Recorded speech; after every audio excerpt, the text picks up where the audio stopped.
Good morning. Happy Wednesday. I have Neuro Coffee in hand and it is perfect.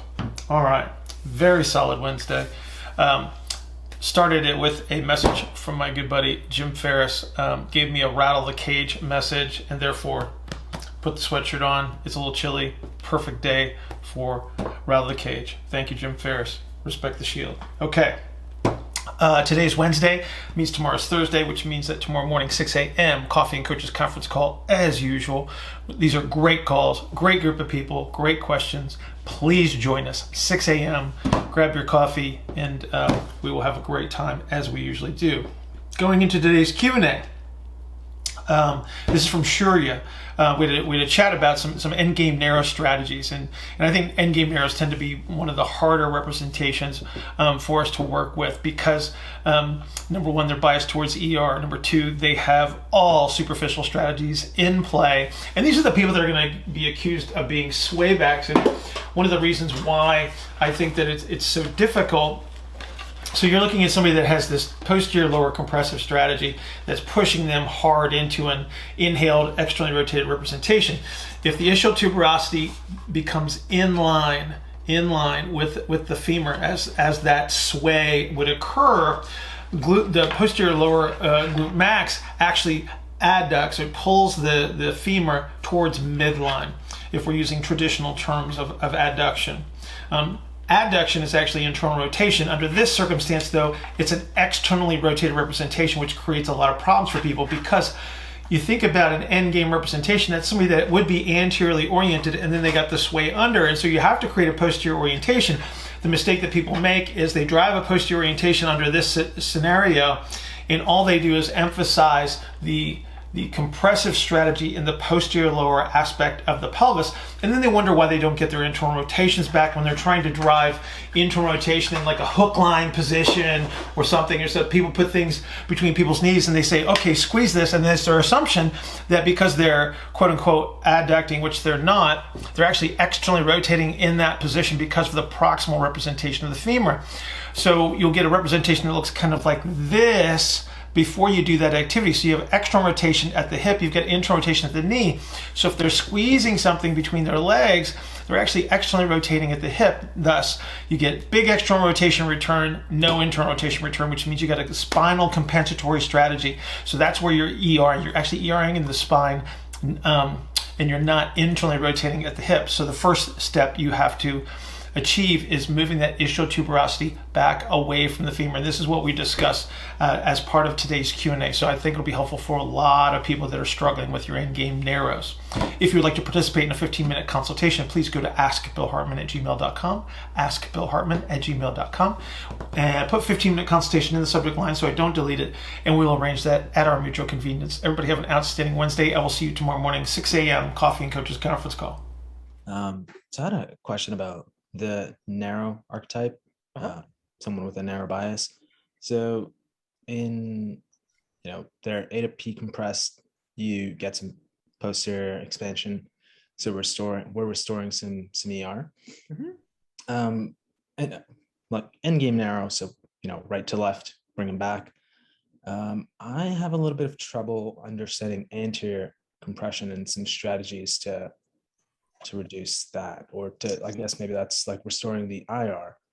How do you go about that? So if you're someone that's in that stage where, again, ERs have sort of come back, is that like one activity I can think of is the cross connect, because in the ER space you're superimposing IR, but what else can you do to get the anterior compression to expand anteriorly? Okay, so in its simplest representation, what are we trying to move to create that space? Like, where do I need expansion to create that space? Anteriorly? Yeah. Okay. Yeah. So now we just have to say, it's like, okay, what positions promote enough concentric orientation posteriorly so I can push volume forward? Right? Yeah. You understand? Mm-hmm. Okay. So that would be like reaching activities, because for me to reaching is turning, right? Reaching is turning. And so if I'm trying to create an anterior expansion, that would mean I would need some measure of posterior compressive strategy that would allow me to push the fluid volume in the thorax or in the pelvis forward. Correct? Gotcha. Yeah. Okay. So anything that does that falls into that category of, oh, that would be desirable. Gotcha. Right. Mm-hmm. And while doing these reaching activities, you're also restoring the dynamic ISA and so on. Hope so. Okay. You know, if you don't, if you can't move the ISA, then you can't really recapture the relative motions, because the relative motions demand that I have the ability to turn and change the shape of the ISA, right? Mm-hmm. Because that's how you do move. I mean, like that is a great representation of how you move, right? Yeah. Yeah. If I can just ask one more, in the sort of end game representation of a narrow, posterior compression to the point where you've got by sort of like the ischial tuberosities. You know, this individual, both sides, right by the ischial and also sort of just below the trochanter. Where are they in space? So I'm having a little bit of trouble both. Well, I can sort of visualize it, but also strategies to alleviate that. Okay, so this is somebody that's going to have a center of gravity that is as far forward as they can probably go, right? So your end game. So your ischial tuberosity is going to be compressed forward, right? And so it gets closer and closer, and then it becomes in line with the femur, right? If it would go, if I posteriorly oriented that pelvis in that position, I theoretically just magnified that strategy, right? So you're gonna have to, you literally have to move the ischial tuberosities back, right? And then I need to create a wider representation of the outlet. Does that make sense? Because you've got an outlet that is compressed and pushed forward. I need to bring the outlet back and then open it back up. Gotcha. Okay. You understand? So this would be like, you know, people that get accused of being swayback, right? So your narrow representation that is end game pushed way forward, they tend to be your swaybacks. These are the people that look like they have no butt muscles. And it looks like that their hip joint is ahead of their knee, because it is. Got it. Okay. Got it. Yeah. Yeah. So the first thing you better do is move that ischial tuberosity back relative to the femur, because again, if you try to posteriorly orient that pelvis that's already pushed that far forward, you will magnify the posterior lower compressive strategy. So this is where a lot of people, they jump the gun and they put people in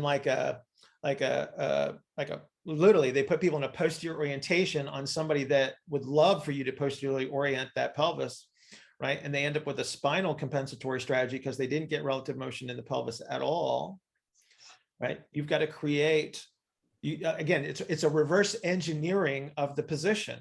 So if I know that those ischial tuberosities were pushed forward, I better figure out a position that brings them back first. Then I want to open that outlet into the exhaled position. Do you understand? Do you understand those strategies? Yes. What would be like an example of an exercise or a movement where the ischial tuberosities are sort of being pushed back? Okay, so crazy simple, all right? It doesn't seem obvious, but so if I'm going to see if I can get this. So if this is in line, you see how the ischial tuberosity is hiding? Yeah. So what direction do I need to move the pelvis to bring the ischial tuberosity back behind the femur? Right. Move it back. Yeah. Makes sense. Yeah. Then I do something that takes me from this position to that position, right? So I'm just moving from the inhale to the exhale. Right.